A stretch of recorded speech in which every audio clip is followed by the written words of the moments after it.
প্রভাত চৌধুরী অর্ধাঙ্গিনী হয়ে তুমি অর্ধনগ্ন অবস্থায় ঘুরে বেড়াচ্ছ, তাও আবার কলেজ ভর্তি মানুষের ভেতরে? How dare you! ঝাঁঝালো গলায় কথাটা বলল প্রভাত চৌধুরী। পূর্ণতা কলেজ মাঠে বন্ধুদের সাথে গোল হয়ে বসে ঝালমুড়ি খাচ্ছিল, পরনে ব্লু জিন্স আর সাদা টপস। প্রভাতকে দেখে বন্ধুদের মাঝ থেকে উঠে দাঁড়ালো। প্রভাত আবারও ঝাঁঝালো কণ্ঠে বলল, আগামীকাল থেকে তোমার কলেজ আসা বন্ধ। আমার পারমিশন ছাড়া এখন থেকে তুমি বাসা থেকে এক পাও বাড়াতে পারবে না। নাও গো। কথাগুলো বলে পূর্ণতার হাত খুব শক্তভাবে চেপে ধরল। কলেজ ভর্তি মানুষের ভিড়ে বন্ধুদের সামনে এমন ব্যবহারে অপমানে থমথমে হয়ে এলো পূর্ণতার মুখের অবয়ব। চারদিক থেকে মানুষ তার দিকে তাকিয়ে আছে। লজ্জা মাথা হেট হয়ে যাচ্ছে তার। আশেপাশে তাকিয়ে দেখে পুরো কলেজের সমস্ত স্টুডেন্ট তাদের ঘিরে দাঁড়িয়ে আছে, আর সবাই পূর্ণতার দিকেই তাকিয়ে আছে। পূর্ণতা জানে এই মুহূর্তে প্রভাতকে কিছু বলেও লাভ নেই, কারণ প্রভাতকে সে খুব ভালোভাবেই চেনে। পৃথিবীর কোনো কিছুরই তোয়াক্কা সে করে না। তাকে কেউ বাধা দিতে আসলে এখানে শেষ করে দেবে। তাছাড়াও সে এখানে কাউকে খুন করে ফেললেও কেউ কিছু বলবে না। এগিয়ে এসে কেউ জিজ্ঞেস করবে না কেন মারছে, কারণ প্রভাত এখানকার সম্ভ্রান্ত চৌধুরী পরিবারের ছেলে। তার বাবার কথায় পুরো এলাকা চলে। প্রভাতও তীক্ষ্ণ বুদ্ধিভিত্তিক মানুষ। সবাই বলে প্রভাত চৌধুরী বংশের ভবিষ্যৎ কর্ণধার। যুগ যুগ ধরে প্রভাতের 14 পুরুষ এলাকায় রাজত্ব করে আসছে। পূর্ণতা প্রভাতেরই চাচাতো বোন। প্রভাতের বাবা ওয়াসিল চৌধুরী একমাত্র ভাতিজিকে তার একমাত্র ছেলের বউ হিসেবে রেখে দিতে চান। প্রভাতের বয়স এখন 30, বিয়ের জন্য উপযুক্ত বয়স। এই মাসে বিয়ের দিন তারিখ ঠিক করা হয়েছে। অথচ পূর্ণতার প্রভাতকে পছন্দ নয়। সে কোনোভাবে প্রভাতকে বিয়ে করতে চায় না। এই কারণে প্রভাতের অপছন্দের প্রতিটা কাজ করে চলেছে। চারদিকে মানুষ দেখে প্রভাত চোয়াল শক্ত করে বলল, তুমি কি ভালোভাবে যাবে নাকি আমাকে আঙুল বাঁকা করতে হবে? মানুষের মাঝে কিছু না বলে পূর্ণতা প্রভাতের সাথে হাঁটা দিল। প্রভাত পূর্ণতার হাত ধরে রেখেছে। গাড়ির কাছে গিয়ে প্রভাত গাড়ির দরজা খুলে তাতে দাঁত চেপে বলল, ওঠো। পূর্ণতা এইবার অগ্নি চোখে প্রভাতের দিকে চাইল।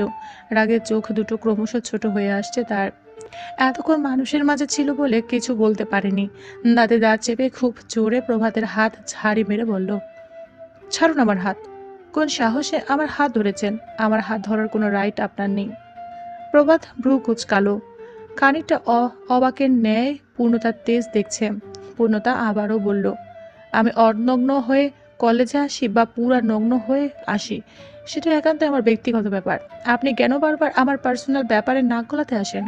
কাল থেকে এর চেয়ে ছোট পোশাক পরে কলেজে আসবো, দেখি আপনি কি করতে পারেন। পূর্ণতার কথা শুনে প্রভাত নিঃশব্দে হাসলো।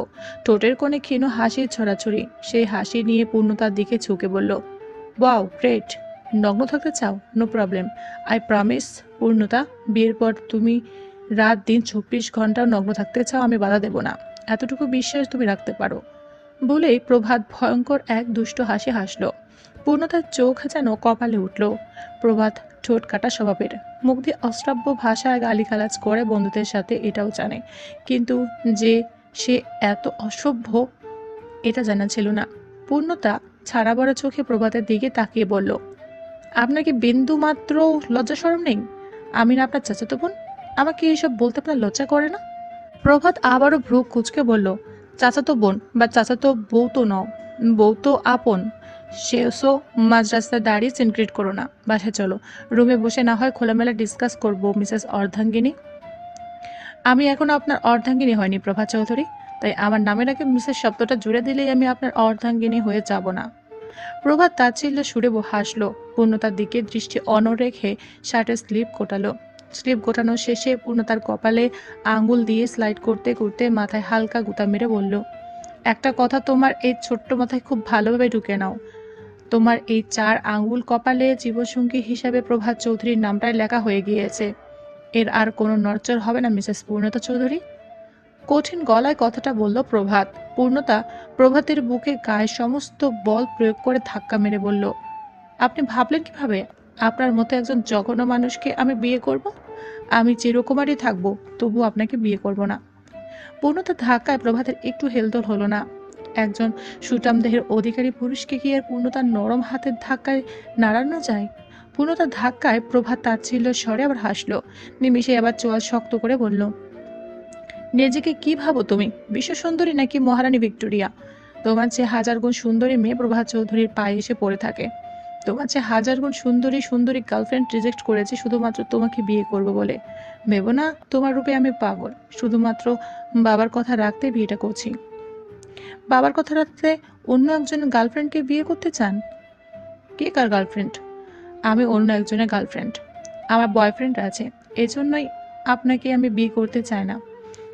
প্রভাত পূর্ণতার আপাত মস্তক ভালোভাবে তাকিয়ে দেখে নিয়ে বলল, তুমি কেন বিয়েটা করতে চাও না একবারও জানতে চেয়েছি আমি। তুমি চাও আর না চাও, বিয়েটা আমার সাথে হচ্ছে তোমার। পূর্ণতা পরের উত্তরটা আরো দ্রুত দিল, তার সন্তান আমার পেটে, আমি 2 মাসে প্রেগনেন্ট।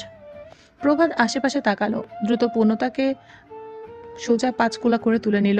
পূর্ণতা হাত পা ছোড়াছুড়ি করতে করতে বলল, আরে কি করছেন? প্রভাত সেসব কথার কোনো উত্তর দিল না। পূর্ণতাকে গাড়িতে বসিয়ে সোজা দরজা লাগিয়ে দিল গাড়ির দরজা লক করে নিজেও গাড়িতে গিয়ে বসলো। প্রভাতের হাত গাড়ির স্টিয়ারিংয়ে। পূর্ণতা গাড়ির দরজা খোলার চেষ্টা করতে করতে প্রভাতের দিকে তাকিয়ে বলল, আপনি শুনলেন আমি প্রেগনেন্ট, তাও বিয়ে করবেন আমাকে? প্রভাত এইবার পূর্ণতার দিকে তাকালো। পূর্ণতার দিকে খানিকটা ঝুঁকে ভ্রু নাচিয়ে নাচিয়ে বলল, আর ইউ প্রেগনেন্ট? অবশ্যই। উত্তরটা অবশ্যই হবে না, হ্যাঁ হবে। ওই তো হ্যাঁ।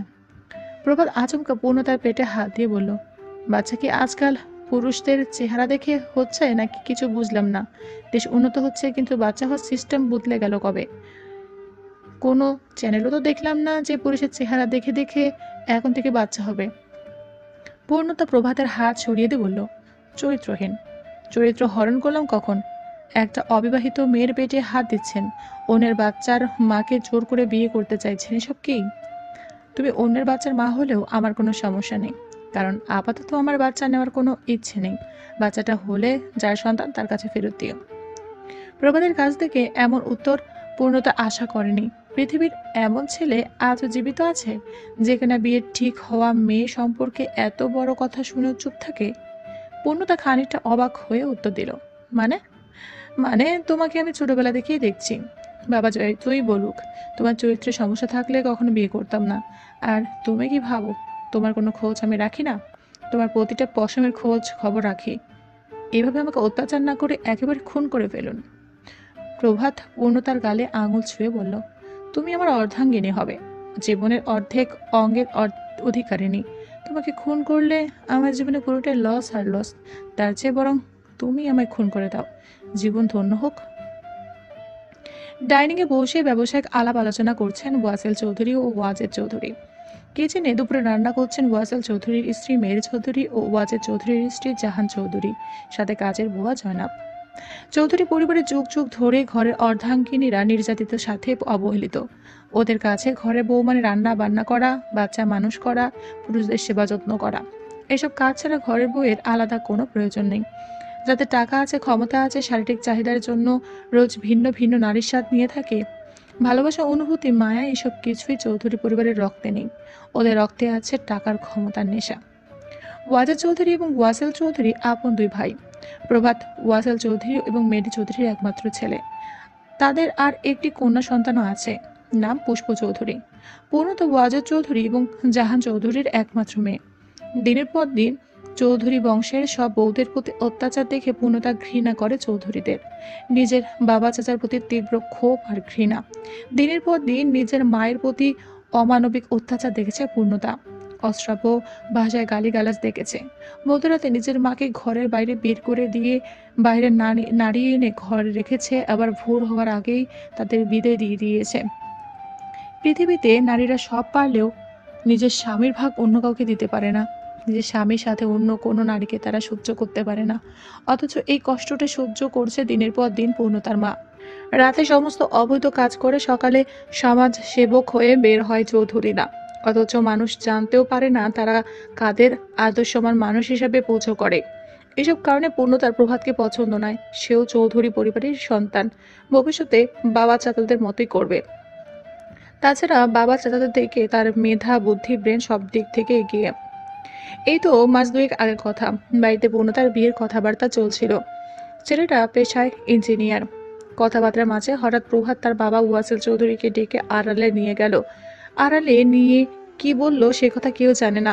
ওয়াসেল চৌধুরী ফিরে এসে সোফায় বসলেন, সবার উদ্দেশ্যে বললেন, পূর্ণতার বিয়ে কোথাও হবে না, পূর্ণতার বিয়ে হবে প্রভাতের সাথে। ওয়াজেদের আর কোনো সন্তান নেই, একমাত্র মেয়েকে দূরে বিয়ে দিয়ে থাকবে কিভাবে? তার চেয়ে বরং প্রভাতের সাথে বিয়ে হলে সারা জীবন মেয়েকে কাছে পাবে। ওয়াসেল চৌধুরীর হঠাৎ এমন প্রস্তাবে বাড়ির সবাই অবাক হলো, কেননা চৌধুরীরা নিজের আত্মীয় স্বজনদের মাঝে বিয়ে শাদী পছন্দ করে না। এমনকি আগে পরে নিজেদের ভেতর কোনো বিয়ে শাদী হয়নি। বিশেষ করে ওয়াসেল চৌধুরী এরা সবচেয়ে বেশি অপছন্দ করে।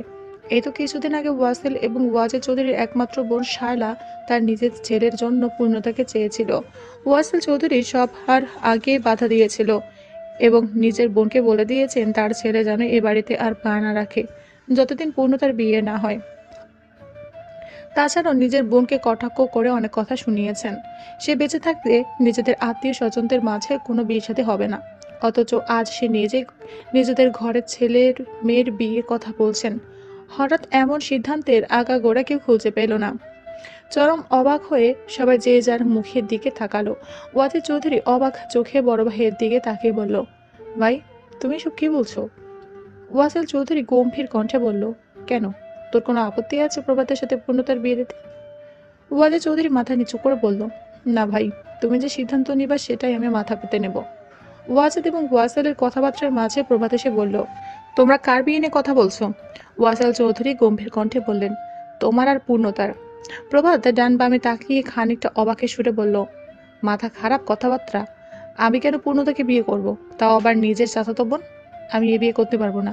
ওয়াসেল চৌধুরী কঠিন কণ্ঠে বললেন, আমি যখন সিদ্ধান্ত নিয়েছি তোমার আর পূর্ণতার বিয়ে হবে, তার মানে বিয়ে হবে, এর কোনো নড়চড় হবে না। প্রভা তার মায়ের দিকে তাকালো, বিড়বিড় করে বলল, বাবা, এখানেও রাজনীতি করছে? ওয়াসেল চৌধুরীর স্ত্রী মেরি চৌধুরী এইবার সাহস করে মুখ খুললেন। ওয়াসেল চৌধুরীকে বললেন, আপনি না নিজেদের ভেতরে বিয়ে শাদী পছন্দ করেন না, তাহলে আপনার বোন শায়লার সাথে অমন বাজে ব্যবহার করেছিলেন কেন? নিজেদের ভেতর যদি পূর্ণতার বিয়ে দিতেই হয় তাহলে শায়লার ছেলে সজলের সাথেই দিন। ছেলেটা পূর্ণতাকে অনেক পছন্দ করে। ওয়াসেল চৌধুরী রেগে মেঘে উঠে গেলেন, অগ্নির চোখে মেরির দিকে তাকালেন, ঝাঁঝালো কণ্ঠে বললেন, তোরে বলতে বলছি কার সাথে পূর্ণতার বিয়ে দিলে ভালো হবে আর কার সাথে বিয়ে দিলে ভালো হবে না? মহিলা মানুষ, যার কাজ চুলের ছাই খোলা, সে এসেছে ভালো মন্দের জ্ঞান দিতে। আর যদি একদিনও দেখি তুই পারিবারিক কোনো ব্যাপারে নাক গলাচ্ছিস, পরিণতি খারাপ হবে। আর কোনো কথা বাড়ালে ছেলের সামনে মান অপমান করে ছাড়বে। তাই চুপ করে গেলেন মেরি চৌধুরী। আর সেদিন থেকে পূর্ণতা আর প্রভাতের বিয়ে নিয়ে পরিকল্পনা চলছে। ওয়াসিল চৌধুরী হঠাৎ এর সিদ্ধান্তের কারণ আজও কেউ জানে না। দুপুরে পূর্ণতার হাত শক্তভাবে চেপে ধরে প্রভাত বাসায় ফিরল। ডাইনিংয়ে এই ওয়াসেল এবং ওয়াজেদ চৌধুরী বসে আছে। প্রভাতকে এইভাবে বাড়ির ভেতরে প্রবেশ করতে দেখে ওয়াজেদ এবং ওয়াসেল চৌধুরী দুজনে উঠে দাঁড়ালেন। তারা কেউ বুঝতে পারছে না ঘটনা কি ঘটেছে। প্রভাত এত রেগে আছে কেন? ওয়াসেল চৌধুরী এবং ওয়াজেদ চৌধুরী দুজনে এগিয়ে গেলেন। ওয়াজেদ চৌধুরী ছেলের রক্ত জবার মতো চক্ষু দেখে বুঝতে পারলেন প্রভাত অনেক রেগে আছে। বুকের অবস্থা থমথমা। রান্নাঘর থেকে জয়না বাইরে উকি মেরে বলল, আপা, কিছু একটা গন্ডগোল পেকেছে। প্রভাত বাবা বাইরে থেকে পূর্ণতার হাত ধরে নিয়ে এসেছে। মেরি এবং জাহান দুজনে রান্নাঘর থেকে উকি দিয়ে দেখছে কি ঘটেছে বাইরে। ওয়াসেল চৌধুরী কৌতূহল মুখে প্রশ্ন করলেন, কি হয়েছে প্রভাত? পূর্ণতাকে এইভাবে ধরে রেখেছ কেন? প্রভাত পূর্ণতার হাত ঝাড়ি মেরে ছেড়ে দিয়ে বলল, আগামীকাল থেকে পূর্ণতা আর কলেজে যাবে না। কলেজে যাওয়া ওর টোটাল অফ। পূর্ণরা তার রাগে থরথর করে কাঁপছে, রাগের চোখে তাকিয়ে আছে প্রভাতের দিকে। ওয়াসেল চৌধুরী বললেন, কলেজে না গেলে লেখাপড়া কিভাবে করবে? প্রভাত পূর্ণতার দিকে তাকিয়ে বলল, ওর প্রতিটা সাবজেক্টের জন্য আলাদা আলাদা টিচার রেখে দেব, বাসায় এসে পড়িয়ে দিয়ে যাবে, বাইরে গিয়ে পড়ালেখা করা লাগবে না। ওয়াসেল চৌধুরী বললেন, কিন্তু কেন, হয়েছে কি? প্রভাত পূর্ণতার আপাত মস্তক আরেকবার চোখ বুলিয়ে নিয়ে বলল, ও যতদিন না শালীন পোশাক পরিচ্ছদ পরবে ততদিন বাইরে যেতে পারবে না। কেন, পোশাকে কি সমস্যা? প্রভাত ওর বাবা চাচার দিকে তাকিয়ে বলল, কারণ তোমাদের মতো ভদ্রলোকের অভাব নেই রাস্তাঘাটে। তারা সুন্দরী মেয়ে দেখলে, এই ধরনের পোশাক পরা দেখলে শকুনের মতো নজর দিয়ে তাকিয়ে থাকে। কথাটা যেন ওয়াজেদ চৌধুরীকে উদ্দেশ্য করে পড়ল প্রভাত। ওয়াজেদ চৌধুরীর মুখ কাঁচুমাচু হয়ে গেল। ওয়াসেল চৌধুরী বললেন, সে কথা পূর্ণতাকে বুঝিয়ে বললেই তো হয়ে যায়। প্রভাত ওয়াজেদ চৌধুরীর দিকে তাকিয়ে চোয়াল শক্ত করে বলল, চাচা, আপনার মেয়েকে বোঝান, খুব ভালো করে বোঝান, ও যেন এ ধরনের পোশাক আর না পরে। ওয়াজেদ চৌধুরী পূর্ণতার দিকে তাকিয়ে বলল, তুমি এ ধরনের পোশাক আর পরবে না। প্রভাত যা বলে তাই শোনো। পূর্ণতা রাগে থরথর করে কাঁপতে কাঁপতে বলল, কেন আমি এই ধরনের পোশাক পরবো না? আর কেন প্রভাতের কথা শুনবো? কারণ প্রভাতের সাথে 2 দিন পরে তোমার বিয়ে হবে। প্রভাত তোমার স্বামী হবে। তাই প্রভাতের পছন্দ মতোই তোমাকে চলতে হবে। প্রভাতের কথাতে তোমাকে উঠতে হবে আর বসতে হবে। পূর্ণতা তেজি কণ্ঠে বলল, আপনি ভাবলেন কি করে আমার মায়ের জীবনটা যেভাবে কেটেছে আমার জীবনটা সেভাবে কাটবে? আমার মাকে আপনি আপনার পায়ের নিচে রেখেছেন আর এখন চাইছেন আমাকে প্রভাতের পায়ের নিচে রাখতে? আমি কোনোদিন প্রভাতের কথা উঠবো না, বসবো না। প্রভাতের একটা কথাও আমি কোনোদিন শুনবো না। এই বংশের অর্ধাঙ্গী নামে কাজের মহিলা নিয়ে আসেন। কাজের মহিলারও একটা সম্মান থাকে, কিন্তু এই বংশের বউদের এই সম্মানটুকুও নেই। জীবনে প্রথমবার পূর্ণতা ওয়াজেদের মুখের উপর কথা বলল। ভয়ে যে সামনে আসতো না তার এমন সাহস দেখে ওয়াজেদের চারদিক কেমন ভূমিকম্পের মতো কাঁপতে থাকলো। বাড়ির মেয়ে বউরা মাথা নিচু করে থাকবে, যা বলা হবে তাই মাথা পেতে নিবে, এটাই নিয়ম ওয়াজেদের কাছে। কিন্তু আজ মুখের উপর তর্ক করায় রাগ উঠল ওয়াজেদের। গায়ে সমস্ত বল প্রয়োগ করে পূর্ণতার ডান গালে থাপ্পড় মারল। আরেক আরেক গালে থাপ্পড় মারতেই যেতেই প্রভাত ওয়াজেদের হাত ধরে ফেললো। শক্তভাবে ওয়াজেদের হাত চেপে ধরে ঝাড়ি মেরে হাত ছাড়ল। ওয়াজেদ প্রভাতের ঝাড়িতে 2 পা পিছিয়ে গেল। আরেকটু হলে হাতই ভেঙে যেত। রান্নাঘর থেকে মেরি, জাহান, জায়নাব অবাক চোখে তাকিয়ে দেখছে। প্রভাত তো এমন ছেলে নয়, সে তার বাবা চাচার সাথে কোনো দিন কোনো বেয়াদবি করেনি, তবে আজ কেন এমন করলো? ওয়াসেল স্তব্ধ হয়ে ছেলের চোখের দিকে তাকিয়ে আছে। এখনই যেন ভস্ম করে দিবে সবকিছু। ওয়াজেদ বুঝতে পারল না প্রভাতের এমন ব্যবহারের কারণ। সেও স্তব্ধ হয়ে তাকিয়ে রইল। প্রভাত পূর্ণতার দিকে দৃষ্টি মেলে সে দৃষ্টি ওয়াজেদের দিকে নিক্ষেপ করে বলল, আপনি কোন সাহসে ওর গায়ে হাত তুললেন চাচা? আমি আপনাকে বুঝতে বলেছি, শোষণ করতে বলিনি। ও 2 দিন পরে আমার স্ত্রী হবে। আমার স্ত্রীর সম্মান এত ঠুনকো নয় যে কেউ এসে গায়ে হাত তুলবে। ও আপনার মেয়ে হতে পারে, কিন্তু ওর গায়ে হাত তোলার অধিকার আপনার নেই। আপনি আপনার স্ত্রীর সাথে যে ব্যবহার করেন সেই ব্যবহার ভুলেও আমার স্ত্রীর সাথে করার চেষ্টা করবেন না, তাহলে পরিণাম খুব খারাপ হবে। আপনার জায়গায় যদি অন্য কেউ হতো আমি তার হাত দুটো কেটে চাপাটি করে কুচি কুচি করে শকুন দেখাই দিতাম। একটা কথা সবাই কান খুলে শুনে রাখো, পূর্ণতা আমার স্ত্রী হবে, তাই শোষণ করতে হলে আমি করব, অন্য কেউ নয়। পূর্ণতা আর 1 সেকেন্ডও দাঁড়ালো না, কাঁদতে কাঁদতে উপরে চলে গেল। দোতলায় দাঁড়িয়ে আছে পুষ্প আর ওদের দাদি। পূর্ণতার সাথে পুষ্প আর দাদি পূর্ণতার রুমে প্রবেশ করলো। প্রভাতের এহেম কথা শুনে বাড়ির সবারই চোখ কপালে উঠল। এই যেন অন্য এক প্রভাত। এই প্রভাতকে কেউ চেনে না। বাবা চাচার সাথে এই ধরনের ব্যবহার তো প্রভাত আগে কখনো করেনি। চৌধুরী বংশের কোনো ছেলেই তো নিজের বউ নিয়ে এত সিরিয়াস না, নিজের বউকে এত সম্মান দিয়ে কথা বলে না। সবার মনের আঙিনায় একটাই প্রশ্ন উকি দিচ্ছে, প্রভাত কি তাহলে পূর্ণতাকে ভালোবাসে? সে তো এ বিয়ে তার বাবার কথা রাখতে বিয়ে করতে রাজি হয়েছে। জিনাতের মুখে মৃদু হাসি ফুটল। সে তো তার মেয়ের জন্য এমন ছেলে চেয়েছিল, তার মতো যেন সারা জীবন অসম্মান নিয়ে বাঁচতে না হয় তার মেয়েকে। বিছানা উপর হয়ে পূর্ণতা কাছে, কান্নায় বুক ভেঙে আসছে তার। ছোটবেলা থেকে মানসিক শান্তি বলে কিছুই সে পায়নি। একটু বুঝতে শেখার পর থেকে ভেবেছে বড় হয়ে সে এই নরক থেকে পালাবে। কোনো রাজকুমার এসে তাকে উদ্ধার করবে, তারপর নিজের মাকে এখান থেকে নিয়ে যাবে, মায়ের শেষ বয়সে অন্তত প্রশান্তি দিবে। কিন্তু বড় হতে না হতেই সে পথও বন্ধ হয়ে গেল। বিয়ে নামক পবিত্র বন্ধন নিয়ে যে স্বপ্ন এতদিন দেখেছে তা বৈশাখের কালবৈশাখীর মতো লণ্ডভণ্ড হয়ে গেল। পরিবার হলো মানসিক শান্তির প্রথম স্তর। পরিবারে অশান্তি হলে ঘরে বাইরে কোথাও কোনো কাজে মন বসে না। বাবা মা ঝগড়ার ফলে সন্তানের মনে বিরূপ একটা প্রভাব পড়ে। সন্তানরা মানসিকভাবে ভেঙে পড়ে। তারা ছোটবেলা থেকে মানসিক বিকাশ করতে পারে না। পরিবারের সুখ শান্তি বেশিরভাগ ক্ষেত্রে নির্ভর করে পরিবারের একজন পুরুষের উপর। পুরুষ যদি নারীকে একটু বোঝে, স্ত্রীকে দাসী মনে না করে অর্ধাঙ্গ মনে করে, তাহলে সংসারের সুখ শান্তিতে টইটুম্বুর থাকে। পূর্ণতার গোটা জীবন গেল শান্তির আফসোস করতে করতে।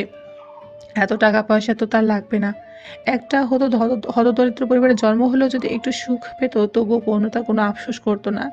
সুখের অভাবে যে পড়েছে তার কাছে টাকা তুচ্ছ ব্যাপার, কারণ সে জেনে গিয়েছে টাকা কোনোদিন সুখ পাওয়া যায় না। সুখ পাওয়া যায় একজন ভালো জীবন সঙ্গী পেলে। কাঁদতে কাঁদতে চোখে ঝাপসা দেখছে পূর্ণতা, হেঁচকি উঠে গিয়েছে। পূর্ণতার পাশে বসে আছে প্রভাতের ছোট বোন পুষ্প আর ওদের দাদি। পুষ্প খুব শান্তশিষ্ট একটা মেয়ে, পূর্ণতার চেয়ে 1 বছরে বড় হবে।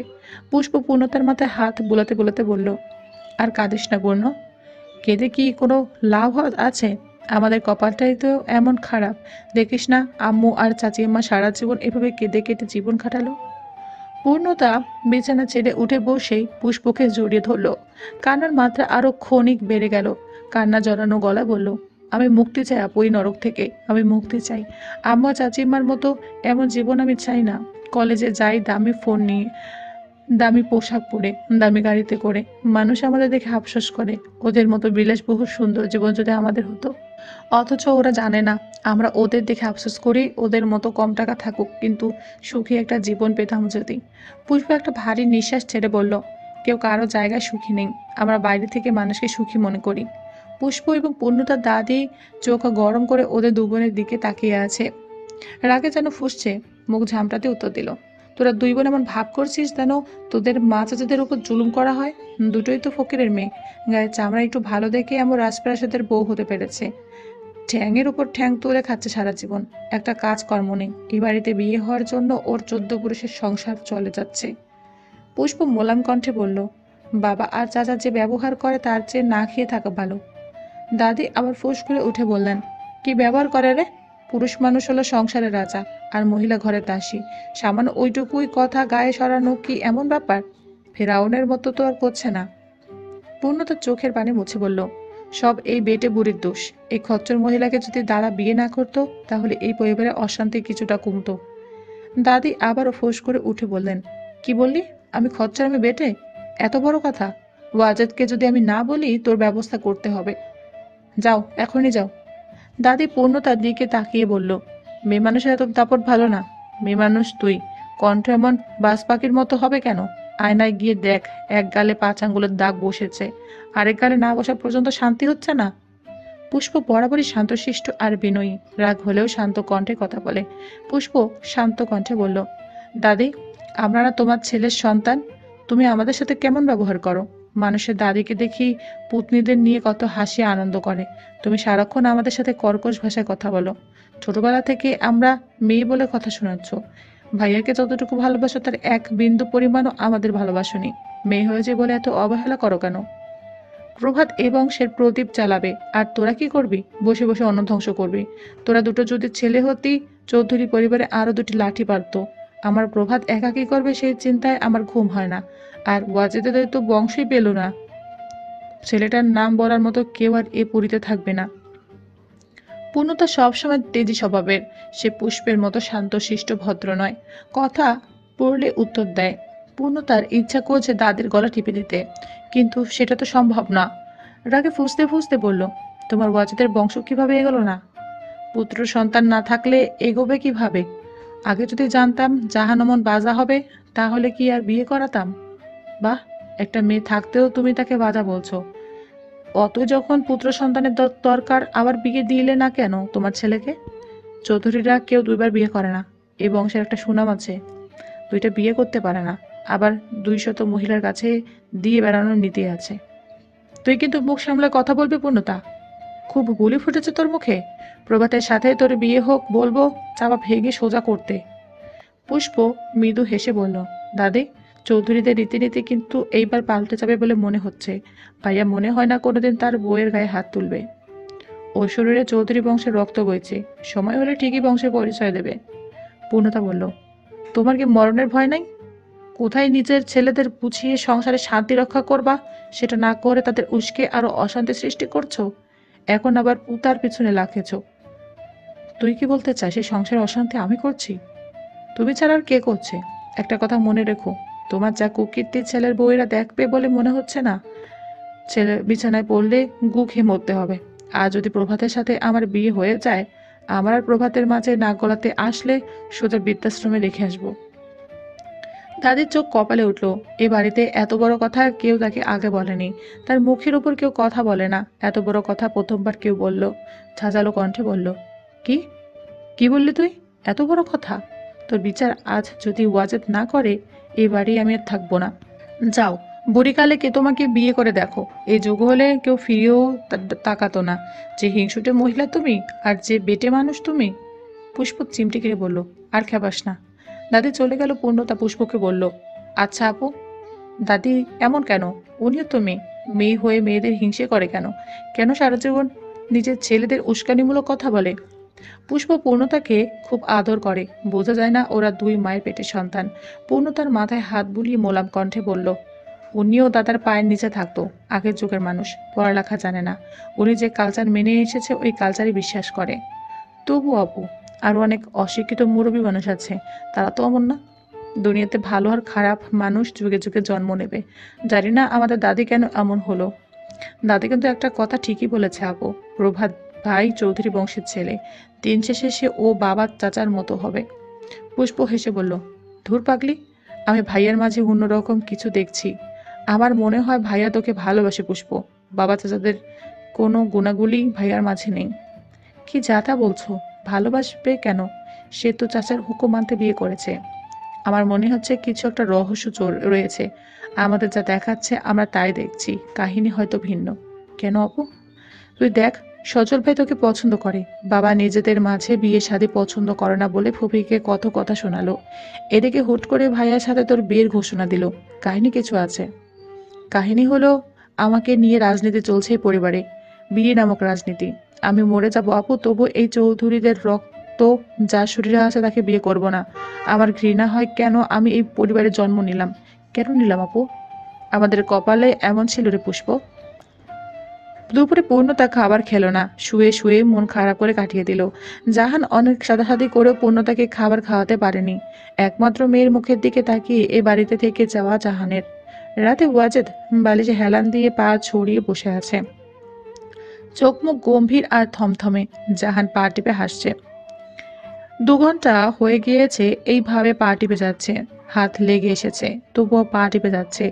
জাহানের আজ ভীষণ মন খারাপ, চোখ দিয়ে পানি পড়ছে। ওয়াজেদ খেয়াল করলো জাহানের চোখে পানি। জাহানের মুখের দিকে খানিক সময় তাকিয়ে বলল, তোর চোখে পানি কেন? আবার কি নাটক শুরু হয়েছে? জাহান ফুঁপিয়ে কেঁদে বলল, একটাই তো মেয়ে আপনার, মেয়ে ছাড়া আপনার আর কে আছে? আপনি কি তারও দাসী বানিয়ে রাখতে চান? মেয়ের আবার কি হলো? তুই কি সব কিছুতে দাসী দেখতে পাস? প্রভাতের সাথে বিয়ে হবে, এর চেয়ে ভালো ওর জন্য কি হবে? ওয়াজেদ সিগারেট টানছে আর কথা বলছে। আপনার কি ঠিক হয়েছে ওইভাবে মেয়েটার গায়ে হাত তোলা? 5টা আঙুল বসে গেছে, মেয়েটা সারাদিন আজ কিচ্ছু খায়নি। আপনি তো একবার গিয়ে সারতে পারতেন, তাহলে মেয়েটার কষ্ট কমে যেত। বাপ হয়ে একটা থাপ্পড় দিয়েছে, এতে না খেয়ে থাকার কি আছে? ক্ষুধা লাগলে এমনি খেয়ে নেবে। মেয়েটা খায়নি, আপনার গায়ে হাত দিলেন কিভাবে? খাবার খেলেন? একবারও ভাবলেন না মেয়েটা না খেয়ে কষ্টে আছে? ওয়াজেদ উঠে বসলো, জাহানের মুখের কাছে মুখ এনে চাপা কণ্ঠে বলল, মেয়ে নিয়ে তো ভেবে কি হবে? পারিস নাই তো 2-4টে সন্তানের জন্ম দিতে? রাস্তায় একটা বিপদ হলে কি লাঠি ধরতে পারবে? উল্টো রাস্তায় বের হলে আরেক চিন্তা, কোন ছেলের সাথে কথা বলবে, কার সাথে মেলামেশা করবে, অঘটন না ঘটে যায়। সন্তান কি আমি ইচ্ছে করে নেইনি? আল্লাহ না দিলাম কি করব? তোরে বিয়ে করে আমার পুরো জীবনটাই লস। না পেয়েছি পুত্র সন্তানের মুখ দেখাতে, না পারিস ঠিক মতো শারীরিক চাহিদা মেটাতে। তোর জন্য বিভিন্ন হোটেলে গিয়ে গিয়ে লাখ লাখ টাকা নষ্ট করতে হয় আমার। ছি, এই বয়সে এসেও আপনি এসব করে বেড়ান? মেয়ে বড় হয়েছে, বিয়ে সামনে, আপনার একটু লজ্জাও করে না? যদি এসব করেন, আপনার জামা যদি এসব করে, তখন কি করবেন? ওয়াজেদ জাহানের মুখে লাথি মেরে বলল, "কুটনোজ, এই বয়সে মানে কি? যতকাল আমার শরীরে চাহিদা থাকবে ততকাল মেটাবো। তোর মেয়ে যদি তোর মতো অকর্মণ্য হয়ে থাকে, জামাই তো এসব করে বেড়াবেই।" এক লাথিতে জাহান নিচে পড়ে গেল, কান্না মিশ্রিত কণ্ঠে বলল, শুধুই কি আমার দোষ? আপনি তো বিয়ের প্রথম থেকেই নারী লোভী। কত লাগে আপনার? ওয়াজেদ উঠে এসে ইচ্ছে মতো লাথি মারতে থাকলো জাহানকে। মুখ খুলতে এইভাবে মার খেতে হয় তাকে। ওয়াজেদ লাথি গুত্তা মেরে বাইরে চলে গেল। জাহান ঘরে কোণে পড়ে ঘুমাতে থাকলো। ওয়াজেদ আজ আর ফিরবে না, কোনো না কোনো হোটেলে গিয়ে রাত কাটাবে। প্রভাতের দাদি জামেলা আজ ঘর থেকে বের হচ্ছেন না। দুপুর থেকে রাগে ফুলে আছেন। সে রাতের খাবার খাবে না। পূর্ণতার বলা এত বড় কথার বিচার হলে সে এ বাড়িতে অন্য মুখে তুলবেন। জাহান আর মেরি ভয়ে ভয়ে আছে। বাড়িতে এ কি অশান্তি হবে আজ তার ঠিক নেই। জামেলা এমনি তিল থেকে তাল সৃষ্টি করে। জাহান আর মেরি কি সারা জীবন অত্যাচার করে আসছে। জামেলার ঘরের সামনে দাঁড়িয়ে আছে জাহান, মেরি, পুষ্প, জয়নাব আর ওয়াসেল চৌধুরী। বাইরে থেকে সবাই দরজা ধাক্কাধাক্কি করছে, কিন্তু দরজা খুলছে না। ওয়াসেল চৌধুরী জয়নাবের দিকে তাকিয়ে বলল, প্রভাতকে ডেকে নিয়ে আসো, প্রভাত ডাকলে দরজা খুলবে। জয়নাব দ্রুত পায়ে গিয়ে প্রভাতকে ডেকে আনলো। প্রভাতের পরনে ট্রিক ওয়াটার, গায়ে কালো গেঞ্জি। এসে বলল, কি হয়েছে বাবা তোমার মায়ের? দরজা লাগিয়েছে কেন? পূর্ণতা মায়ের সাথে বেয়াদবি করেছে মা, সে কারণেই খুব কষ্ট পেয়েছে। শোনো প্রভাত, পূর্ণতাকে তুমি বিয়ে করতে চলেছ। তুমি যেহেতু বলে দিয়েছো পূর্ণতাকে তুমি ছাড়া কেউ কিছু বলতে পারবে না, তাই এই বেয়াদবির শাস্তি তুমিই দিবা। পূর্ণতা যেন তোমার দাদির কাছে ক্ষমা চেয়ে নেয়। আর এখন থেকে পূর্ণতাকে সোজা করে রেখো, না হলে পরে পস্তাবে। চৌধুরী বাড়ির ছেলেরা সিংহের মতো বাঁচে, বইয়ের আঁচল ধরে কেউ চলে না। প্রভাত এত সময় তার বাবার দিকে তাকিয়ে মনোযোগ দিয়ে কথাগুলো শুনলো। বাবার দিকে তাকিয়ে বলল, আমি আজই পূর্ণতাকে বুঝিয়ে দিব বাবা ওর পজিশন কোথায় আর কিভাবে ওর জীবন চলতে হবে। হ্যাঁ, বুঝিয়ে দাও। জাহান ওয়াচাদের মার খেয়ে এসে এখন মেয়েকে নিয়ে দুশ্চিন্তা করছে। মেরি বলল, ভাবিস না, প্রভাত কিছুই বলবে না পূর্ণকে। প্রভাত খুব জোরে পূর্ণতার নাম ধরে ডাকছে। পূর্ণতা, এখনই দাদির ঘরের সামনে এসো, না হলে ঘরের দরজা ভেঙে তোমাকে বের করে আনবো। পূর্ণতা প্রভাতের কণ্ঠ শুনে রুম থেকে বেরিয়ে এলো। দাদির রুমের সামনে এসে চোখ গরম করে তাকিয়ে বলল, এভাবে হুঙ্কার চাচ্ছেন কেন প্রভাত ভাই? এখন জানতে পারবে, ওয়েট। প্রভাত দরজায় টোকা দিয়ে ডাকছে, দাদি বেরিয়ে এসো, দেখি কি হয়েছে, এখনই বিচার হবে। জামেলা দরজা খুলে থমথমে মুড়ে দাঁড়ালো। জামেলা বেশ খানিকটা শর্ট। প্রভাত ঝুঁকে জামেলার মুখের কাছে মুখ নিয়ে বলল, কি হয়েছে তোমার? ঘরে দরজা লাগিয়েছো কেন? পূর্ণতা কি বলেছে তোমাকে? জামেলা পূর্ণতার দিকে তাকিয়ে বলল, বল প্রভাতকে, আমাকে কি বলেছিস? পূর্ণতা কিছুটা ভয় পাচ্ছে, দাদিকে একটু বেশি বলা হয়ে গিয়েছিল। চোখ মুখ কাচুমাচু করে দাঁড়িয়ে আছে। প্রভাত বলল, দাদি তুমি বলো ও কি বলেছে? ওর এত সাহস আমাকে বৃদ্ধাশ্রমে রেখে আসতে চায়? প্রভাত পূর্ণতার দিকে তাকালো। পূর্ণতার ভীত মুখটা দেখে মায়া হলো। পূর্ণতার কাছে এগিয়ে গিয়ে পূর্ণতার ডান হাতের কবজি চেপে ধরে দাদির সামনে এনে বলল, তুমি কি দাদিকে বৃদ্ধাশ্রমে রেখে আসতে চাও? পূর্ণতা মুখ কাচুমাচু করে বলল, না মানে? আরে তুমি ভয় পাচ্ছ কেন? তুমি যদি এই ঝামেলা বুড়িকে বৃদ্ধাশ্রমে রেখে আসতে চাও, তাহলে আমি তোমাকে হেল্প করব। আমি তোমার সাথে এক হয়ে এই বুড়িকে রেখে আসবো। তোমার যা ইচ্ছে হবে তুমি তাই করবে। এসব কি বলছেন প্রভাত ভাই? তুমি এই বুড়িকে বৃদ্ধাশ্রমে না রেখে এসে মুখে কেন বলছো বুঝলাম না। এজন্য তোমার শাস্তি পাওয়া উচিত। জাহান, মেরি, পুষ্প, জয়নাব, ওয়াসেল সবাই হো করে তাকিয়ে আছে প্রভাতের দিকে। তারা এই কোন প্রভাতকে দেখছে? ওয়াসেল চোয়াল শক্ত করে বলল, তুমি এসব কি বলছো প্রভাত? একদমই ঠিক বলছি। তোমার মাকে বাংলা ভাষায় বুঝিয়ে দাও আমার বউকে যেন ভুলেও কোনোদিন বাজে কথা না বলে। নিজের ছেলের বউদের সাথে যা করেছে আমার বউয়ের সাথে যেন সেসব ভুলেও না করতে চায়। তোমার মাকে আমি বলেছি আমার হয়ে কথা বলতে। আমার বউ আমার পায়ের নিচে থাকবে সে কথা বোঝাতে বলেছি তোমার মাকে। আমার বউ ওয়াসেল এবং ওয়াজেদ চৌধুরী বউদের মতো পায়ের নিচে নয়, মাথার উপরে থাকবে। আমার বউ দাসী নয়, বরং রানী হয়ে থাকবে। Mind it. বলে প্রভাত পূর্ণতার হাত ধরে টানতে টানতে নিয়ে চলে গেল। সবাই অবাক হয়ে তাকিয়ে রইল প্রভাতের দিকে। চৌধুরী বংশে এ কোন প্রভাতের জন্ম হলো? এই বংশে ইতিপূর্বে বউ নিয়ে এত বাড়াবাড়ি তো কোনো ছেলে করেনি। জাহানের ঠোঁটের কোণে হাসি ফুটল। তবে কি তার মেয়ের জীবনটা এই চৌধুরী বাড়িতে রানীর মতো করে কাটবে? আমাকে ছাড়ুন, ছাড়ুন বলছি। আপনাকে না বলেছি আমাকে স্পর্শ করবেন না আপনি? পূর্ণতার রুক্ষ কণ্ঠে কথাটা প্রভাতকে উদ্দেশ্যে করে বলল। প্রভাত পূর্ণতার কথায় কোনো হেলদোল প্রকাশ করলো না। চুপচাপ পূর্ণতার হাত চেপে ধরে নিয়ে যাচ্ছে। কোথায় নিয়ে যাচ্ছে পূর্ণতা সেটা আন্দাজ করতে পারছে না। যেদিন থেকে প্রভাতের সাথে তার বিয়ের কথাবার্তা শুরু হয়েছে সেদিন থেকে প্রভাতের স্পর্শ বিষাক্ত লাগে তার কাছে। চৌধুরী পরিবারের কোনো ছেলের সাথে তার বিয়ে হবে ভেবেই তার শরীর ঘৃণার রিড়ি করছে। পূর্ণতা হাত টানাটানি করছে প্রভাতের থেকে নিজেকে ছাড়ানোর জন্য, কিন্তু পারছে না। পুরুষালী হাতের শক্ত বাঁধন থেকে কি চাইলে মুক্তি পাওয়া যায়? প্রভাত হাত ছাড়ছে না দেখে পূর্ণতা বুদ্ধি করে এসে বসে পড়ল যাতে প্রভাত তাকে টানতে টানতে নিতে পারে। পূর্ণতা আকস্মিক বসে পড়ায় প্রভাতের চলন্ত পা দুটো থেমে গেল। কারণ বসা একজন মানুষকে যদি তার সম্পূর্ণ বল প্রয়োগ করে মাটি কামড়ে পড়ে থাকে, তার হাত ধরে টেনে নেওয়া সম্ভব নয়। প্রভাত পূর্ণতার হাত ছাড়ল না। হাত ধরা অবস্থায় পূর্ণতার দিকে ঘুরে দাঁড়ালো। গম্ভীর দৃষ্টিতে পূর্ণতার দিকে তাকালো। চোখের দৃষ্টি তীক্ষ্ণ। পূর্ণতার দু চোখের দৃষ্টি জুড়ে বিরক্তিকর ছড়াছড়ি। সে ভয়ঙ্কর রকমের বিরক্ত চাহনিতে তাকিয়ে আছে প্রভাতের দিকে। প্রভাত কিছুক্ষণ গম্ভীর দৃষ্টি স্থির রাখলো, কিন্তু তাতেও পূর্ণতা উঠল না।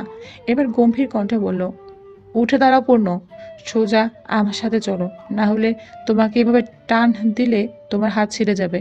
তুমি ভালোভাবে জানো আমার গায়ের শক্তি কোনো কালে কম ছিল না, আজও নেই। পূর্ণতা বিরক্তি ভরা চাহনি নিয়ে তাকিয়ে বলল, উঠবো না আমি। কোথায় নিয়ে যাচ্ছেন এত রাতে আমাকে? প্রভাত খানিকটা ঝুঁকলো, পূর্ণতার মুখের কাছে মুখ আনলো। আচমকা পূর্ণতার গালের সাথে গাল মিশিয়ে একটা আলতো ঘষা দিল। মুখের খোঁচা খোঁচা দাড়ি গজিয়েছে প্রভাতের। পূর্ণতা দাড়ির খোঁচা কিছুটা ব্যথা পেল। প্রভাতের গালে হাত দিয়ে ঝাড়া মেরে সরিয়ে দিল। প্রভাত বলল, জাহান্নামে নিয়ে যাচ্ছি। কোনো প্রবলেম? স্বামীর সাথে সেখানেও যাও, পাপ হবে না। পূর্ণতা বিরক্তি ভরা মুখের আদল নিয়ে বলল, আপনারা এমনিতেই সবাই জাহান্নামে যাবেন, এতে কোনো সন্দেহ নেই। চৌধুরী বাড়ির সব ছেলেরা এমনিই জাহান্নামে যাবে। তাহলে চৌধুরী বাড়ির মেয়েরা জানাতে যাচ্ছে কনফার্ম? এজন্য তোমাকে বিয়ে করছি, যেন তোমার সাথে জানাতে যেতে পারি। এইবার ওঠো কুইক। প্রভাতের হাতের তুড়ি বাজছে কথাটা বলল। আমি বললাম তো যাব না আপনার সাথে, আর কতবার বলবো? হাত জোরে টান দিলে কিন্তু সত্যি ছিঁড়ে যাবে পূর্ণ। পূর্ণ তার তীব্র মেজাজ দেখে বলল, ছিঁড়ে ফেলুন আমার হাত, তবু যাব না। প্রভাত পূর্ণতার দিকে চোখ বুলিয়ে নিয়ে দুষ্ট হাসল, হেসে বলল, তোমার হাতে ছিঁড়ে ফেললে আমাকে আদর করবে কি দিয়ে, বোকা চন্দ্রিমা? নিজের বরকে আদর করতে না পেরে পরে নিজেই ছটফট করবে। আদর করার জন্য হাতের প্রয়োজনীয়তা অনেক বেশি জরুরি। হাত ছাড়া কোনো আদরই পারফেক্ট হয় না। আদর শব্দটা শুনে পূর্ণতার শরীর রি রি করে উঠল ঘৃণায়। শব্দটা তার কানে বিশ্রী শোনালো। এটা যেন নিকৃষ্ট একটা ভাষা। তার ধারণা অসভ্য অভদ্র ছেলেরা এসব ভাষা ব্যবহার করে। তাই অতি বিরক্ত মুখের অবয়ব নিয়ে অন্যদিকে তাকালো। প্রভাতের ঠোঁটের কোণে দুষ্ট হাসি মাত্রা ক্রমশ তীব্রতা পেল। পূর্ণতার এই রাগের চেহারাটা দেখার জন্য এসব বলে। পূর্ণতার রাগের আগুনে ঘি ঢালতে প্রভাত আর অনামিকা আঙ্গুল দিয়ে পূর্ণতার হাতের বাহু থেকে স্লাইড করতে করতে কবজি পর্যন্ত নামালো। খানিকটা ফিস ফিস শব্দে বলল, এই কচি সুন্দর নরম হাতের মালিক কি সোজা কথা যাবে, নাকি আমাকে অন্যভাবে নিতে হবে? পূর্ণতার সাথে সাথে প্রভাতের দিকে তাকালো, কারণ পূর্ণতা জানে প্রভাতের কথা না শুনলে সে কোলে তুলে নেয়। এখনই এমন কিছু করতে পারে। পূর্ণতা উঠে দাঁড়াতে যাবে, তখনই প্রভাত পূর্ণতাকে পোজা কোলা করে তুলে নিল। কোলে তুলে সোজা সদর দরজা দিয়ে বাড়ি থেকে বের হয়ে গেল। পূর্ণতা বুঝতে পারছে না প্রভাত তাকে কোথায় নিয়ে যাচ্ছে। হাত পা ছোড়াছুড়ি করছে, কিন্তু তাতে কোনো লাভ হচ্ছে না। প্রভাত পূর্ণতাকে নিয়ে সোজা বাড়ির পেছনে গেস্ট হাউসের দিকে নিয়ে যাচ্ছে। গেস্ট হাউসে এ বাড়ির মেয়ে বউরা কেউ কখনো পা রাখতে পারেনি। চৌধুরী পরিবার প্রায় 3 যুগ ধরে এলাকা শোষণ করেছে। প্রাচীনকাল থেকেই তারা অঢেল সম্পত্তির মালিক। মেন শহর থেকে একটু দূরে বৃহত্তর জায়গা জুড়ে চৌধুরী মহল। একই জায়গায় তাদের 3টা বাড়ি। একটা বাড়িতে শ্যাওলা পড়ে গিয়েছে, অনেক পুরনো 3 তলা বিশিষ্ট বাড়ি। পুরনো বাড়িতে এ বাড়ির কাজের লোক সহ কাজে সাহায্য সহযোগিতার জন্য যারা থাকে তারা বসবাস করে। নতুন করে একটা করা হয়েছে, যেটায় প্রভাতদের পরিবার বাস করে। আর একটা হলো গেস্ট হাউস। এই গেস্ট হাউসে বিভিন্ন ব্যবসায়িক আলাপ আলোচনা হয়। বিভিন্ন জায়গা থেকে যখন ব্যবসায়িক লোক আসে, তখন এই গেস্ট হাউসে রেখে আপ্যায়ন করা হয়। এইখানে আপ্যায়নগুলো অন্য রকমের হয়। বিজনেস পার্টনারদের জন্য মদ আনা হয়। তাদের রাতের বিনোদনের জন্য বিভিন্ন মেয়ে ভাড়া করে এনে দেওয়া হয়। কখনো কখনো বাইরে থেকে এসে কেউ 7 দিনও থাকে, সাথে কোনো মেয়ে নিয়েও আসে। 7টি দিনই মেয়ে নিয়ে থাকে, যাওয়ার সময় পেছনের দিকের গেট দিয়ে আবার চলে যায়। পাঁচলি বিশিষ্ট বাড়ির ভেতরে আসলে কি ঘটে বাইরে কেউ জানতে পারে না। আর গেস্ট হাউসের ব্যাপারে কেউই জানে না। ওখানে ভিআইপি গেস্ট ছাড়া কেউই আলাপ করে না। সাধারণ আলাপ আলোচনা যা হওয়া তা মেয়ের বাড়িতেই হয়। প্রভাত পূর্ণতাকে নিয়ে গেস্ট হাউসে ঢুকে দরজা লাগিয়ে দিল। দরজার ছিচকিনি লাগাতে দেখে পূর্ণতা বক্ষ কম্পনিত হলো। বুকের সাথে টিপ টিপ শব্দ হচ্ছে। প্রভাত তার সাথে কি করতে চায় কিছু বুঝতে পারছে না। প্রভাত পূর্ণতাকে একটা বেডরুমে নিয়ে গেল, বিছানার উপর বসিয়ে দিয়ে নিজেও বসলো। হাতের কবজি ভাঁজ করে বলল, উফ, হাত ব্যথা হয়ে গিয়েছে। এইটুকু মেয়ে তুমি, ওয়েট তো কম না? দুশ্চিন্তায় পূর্ণতার পাগল হয়ে যাচ্ছে। প্রভাত এত রাতে তাকে কি উদ্দেশ্য নিয়ে এলো? খানিকটা নার্ভাস কণ্ঠে বলল, আপনি আমাকে এখানে কেন এনেছেন? কেন বুঝতে পারছো না? আমি জানি তো চৌধুরী বংশের ছেলে আপনি, চরিত্র কিভাবে ভালো হবে? প্রভাত ফ্লোরে হাঁটু করে বসলো, পূর্ণতার দিকে গভীর দৃষ্টি নিক্ষেপ করে তাকালো। পূর্ণতার চোখের তারা চিকচিক করছে, কালো মনে দুটোতে ভয়ের ছাপ। ফর্সা ছিপছিপে গরনের গোলকাল দেখতে মেয়েটা। প্রভাতের গায়ের রং ও ফর্সা, লম্বা সুদর্শন দেখতে। প্রভাতের পূর্ণতার দিকে তাকিয়ে থাকতে ইচ্ছে করছে একদমই অকারণে। পূর্ণতা আবার বলল, আমাকে এখানে কেন এনেছেন?